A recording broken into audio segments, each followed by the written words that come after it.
Good morning, students. This school raise Azizi. I hope you have watched the video, which was a summary of the chapter, The Ailing Planet, the Green Moment's Role. Today, we're going to discuss the paragraphs. If you remember, which I explained in the summary, this chapter, The Ailing Planet, the Green Moment's Role, was an article published in the newspaper The Indian Express on November 24, 1994. And it was written by Nani Palkiwala. And in this article, he has written about the declining health condition of Earth. So now I'm going to read the paragraphs for you and I'll explain. One cannot recall any moment in world history which has gripped the imagination of the entire human race so completely and so rapidly as the green moment, which started nearly 25 years ago. In 1972, the world's first nationwide Green Party was founded in New Zealand. Since then, the moment has not looked back. So here why it says 25 years ago, because the Green Movement, which was founded in 1972, and the article was written in 1994. So this is the difference, the gap, the years calculation. So that's nearly 25 years. So the writer here trying to describe about that moment, which started nearly 25 years ago, and that is from obviously 1994, and it spread it so quickly in the world history. And this was the world's first nationwide Green Party, which was founded in New Zealand, and the year was 1972. We have shifted, one hopes, irrevocably from the mechanistic view to a holistic and ecological view of the world. So, here the word irrevocably, it means it's in a way that cannot be changed, and holistic and ecological view,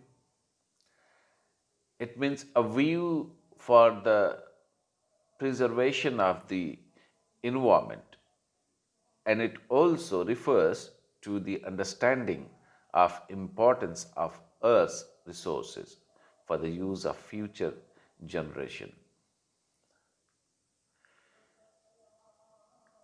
It is a shift in human perceptions as revolutionary as that introduced by Copernicus, who taught mankind in the 16th century that the Earth and the other planets revolved around the Sun.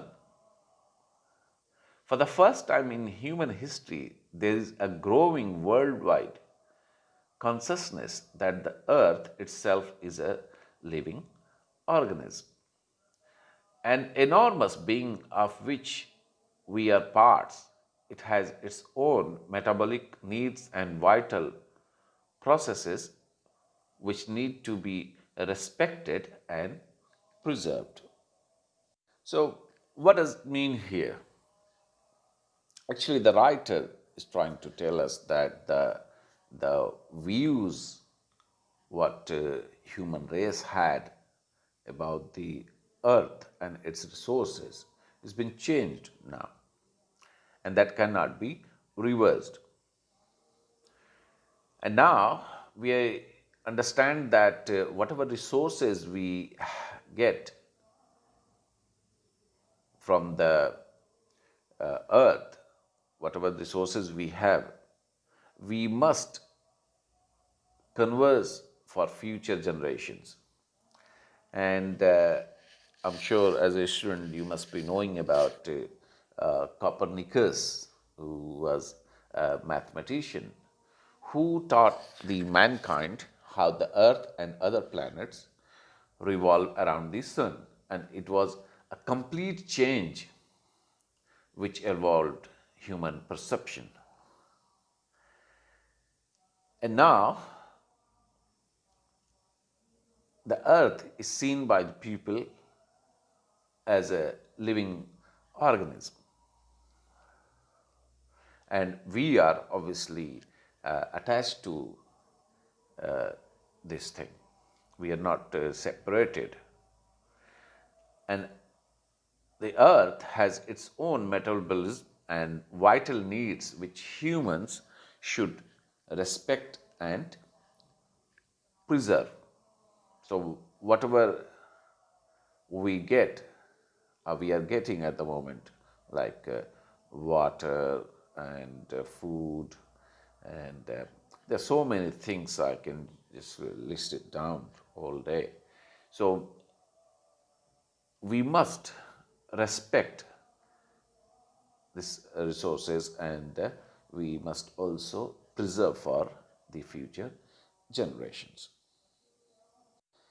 The Earth's vital signs reveal a patient in declining health. We have begun to realize our ethical obligations to be good stewards of the planet and responsible trustees of the legacy to future generations. What's the meaning of stewards? Stewards, actually, these positions are they basically the post. They are employed in restaurants and hotels. So what their jobs are to manage or to look after, to give service to their customers. So here this word is being used. Let me explain this paragraph. So, of the planet and responsible trustees of the legacy to future generations. The concept of sustainable development was popularized in 1987 by the World Commission on the Environment and Development.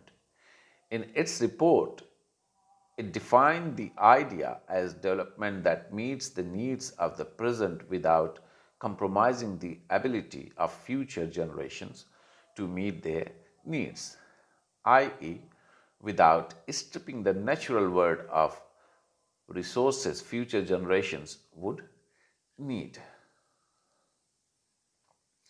So, what basically the writer is trying to say, that the earth is now like a patient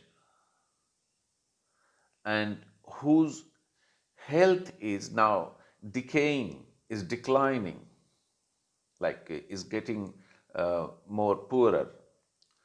And we as a human beings are now we have realized our duty to be become like stewards. And so, like I explained to you, what the roles of stewards are to either to manage or to look after. So this is how we should be also looking after the earth. So we are the basically stewards of the planet, and we must be responsible, just like trustees, to conserve the environment so that we can pass a legacy to the future generations. Obviously, so if we do not look after the earth and its resources properly, so you cannot imagine that your future generation, your grandson, grandchildren, grandchildren, they would see the same thing what we are having at the moment or what we seeing at the moment. So uh, basically, and here the word being used, sustainable development. So sustainable development that was popularized in the year 1987 by the World Commission on Environment and Development. So there was a commissioned, obviously formed, uh, which was World Commission on Environment and Development, and this sustainable development was popularized by that in year 1987.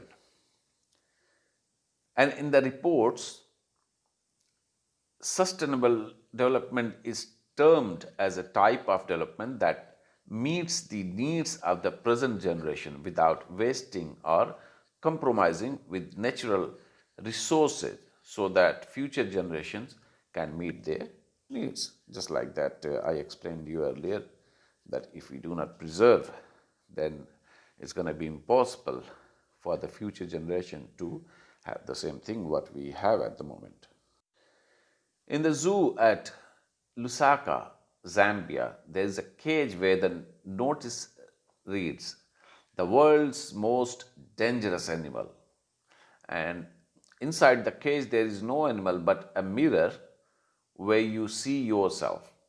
Thanks to the efforts of a number of agencies in different countries, a new awareness has now dawned upon the most dangerous animal in the world. He has realized the wisdom of shifting from a system based on domination to one based on partnership.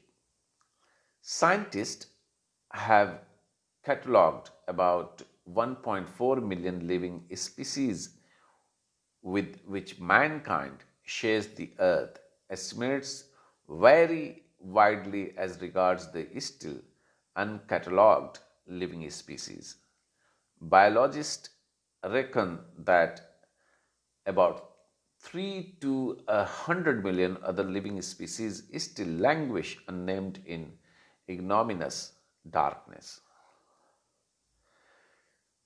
So it could be funny for you to read this that in a zoo at Lusaka, that's in Zambia, so there is a cage where a notice is written down there, and what does it read? It reads, "The world's most dangerous animal." And but when you go there, there's no animal. But what's there? There is a mirror, and obviously that no, shows your picture. So when you look at the mirror, you can see your face. So this is what it meant, that humans are the world's most dangerous animals. And with the efforts of some new agencies in the world, now humans are seen as the most dangerous animals.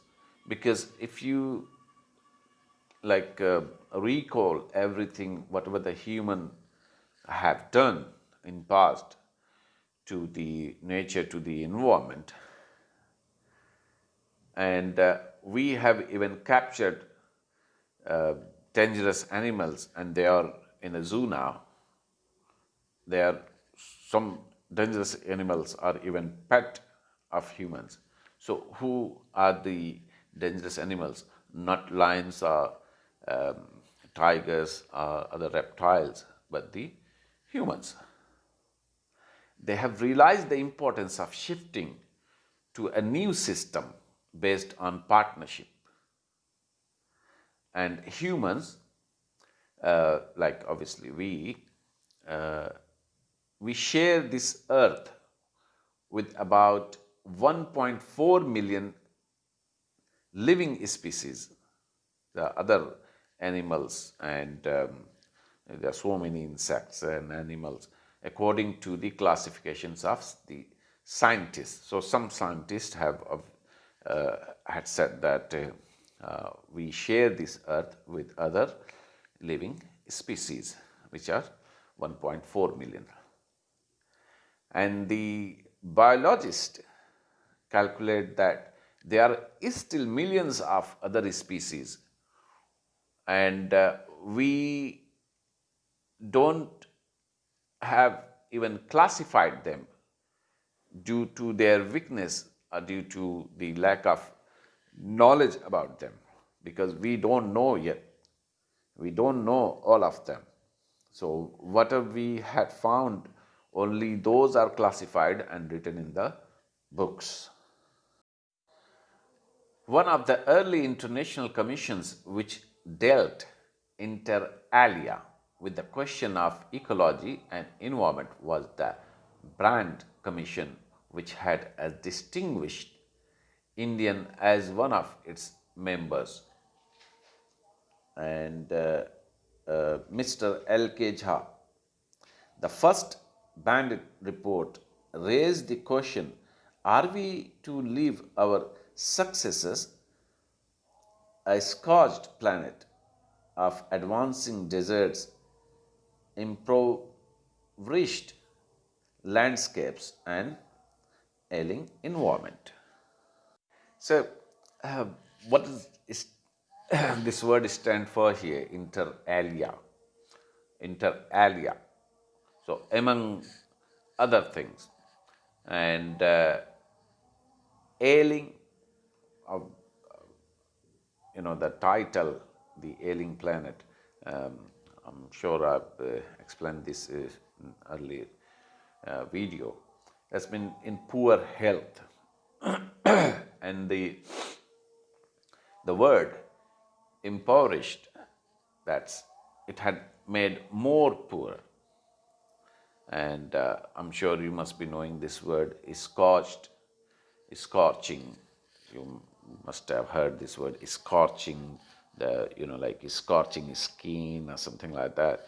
So that means burn the surface with heat of fire. So what the writer is trying to tell here in this paragraph, this commission, Brand Commission, was one of the early international commissions who dealt with questions of ecology and environment. And they commissioned one person whose name was Mr. L.K. Jha as one of their members. And this person, this member, was an Indian citizen. And this commission first report raised a question that we are going to leave a burned planet with arid deserts, poor landscapes, and a poor environment for our future generations. So this was his questions. This was the question raised by Mr. L.K. This Brand Commissions, and Mr. L.K. Jha was one of the members in that team, in that commission. So this commission raised this question in a report. Okay, that's for today, and I hope you understood well. If not, if there is anything left, you can always discuss with me in our online meetings. And as usual, you can also take picture of the paragraph, lines or words, and you can send it to my WhatsApp number, and I'll get back to you. Thank you very much. Have a good day ahead. Bye.